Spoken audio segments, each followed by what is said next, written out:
प्रणाम सर, हम लोग बीए सेकेंड ईयर और 4th सेमेस्टर के स्टूडेंट हैं। मेरा नाम अनीशा परवीन है और हम लोगों ने अपने ग्रुप में बौद्धकालीन शिक्षा को बनाया है। बौद्धकालीन शिक्षा, जब वैदिक कालीन शिक्षा में बहुत सारी कमियां थी, जैसे स्त्रियों की शिक्षा बहुत सारी हीन हो चुकी थी, शूद्रों की दशा एकदम दयनीय हो गई थी।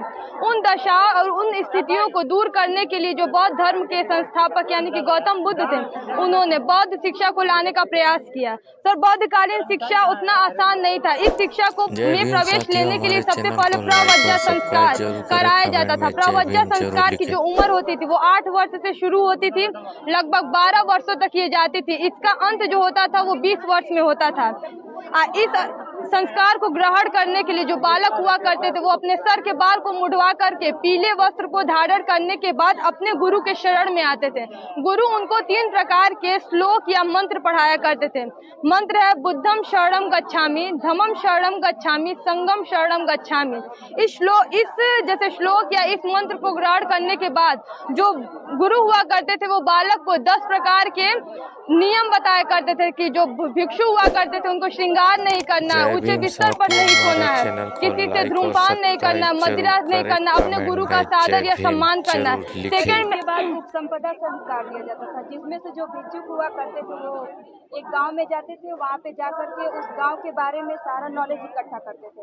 फिर जब वो अपने मठ में आते थे तो उनसे प्रश्न पूछा जाता था, और जब वो प्रश्न का जवाब अच्छे तरीके से दे पाते थे तब उनका पता चलता था कि ये उपसंपदा संस्कार को अच्छे से ग्रहण करता है। सेकेंड पोजीशन है सर मेरा नालंदा यूनिवर्सिटी, जो कभी भारत का गौरव हुआ करती थी, लेकिन आज देखा जाए तो धीरे धीरे ये विलुप्ति के कगार पर है। नालंदा विश्वविद्यालय जो कभी हमारे भारत देश को दूसरे देशों के जो छात्र हुआ करते थे वो कभी उसका आकर्षण का केंद्र था, यहाँ पर पढ़ने आते थे, लेकिन आज इसको लोग भूल गए।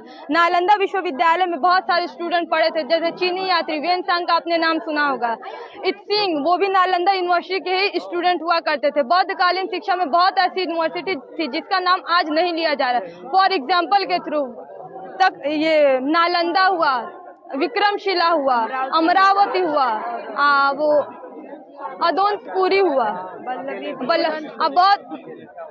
बौद्धकालीन से आज की शिक्षा से देखा जाए तो ऐसी बहुत सी चीजें जो हम लोग डायरेक्टली बौद्धकालीन शिक्षा से ही लिए हैं, जैसे एंट्रेंस एग्जाम की पद्धति बौद्ध शिक्षा की ही देन है। गांव में आजकल आप लोग बहुत सारे सरकारी स्कूल वगैरह देख रहे हैं, बौद्धकालीन शिक्षा की ही देन है। बौद्धकालीन की जो शिक्षा हुआ करती थी वो जन सामान्य की भाषा अर्थात पाली भाषा में दी जाती थी ताकि लोग उसको आसानी से समझ सकें। बौद्धकालीन के बहुत सारे सर दोष भी हैं, जैसे में देखा जाए तो इसमें सैन्य शक्ति का अभाव था।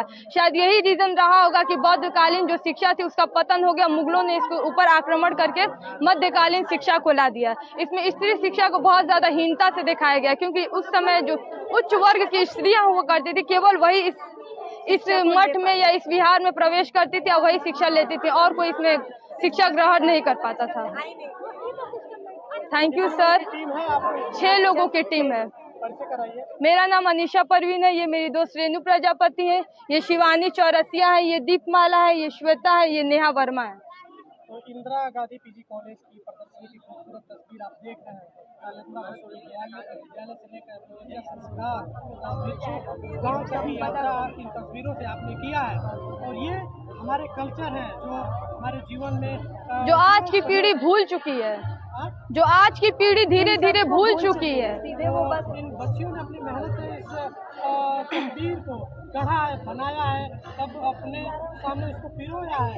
मुझे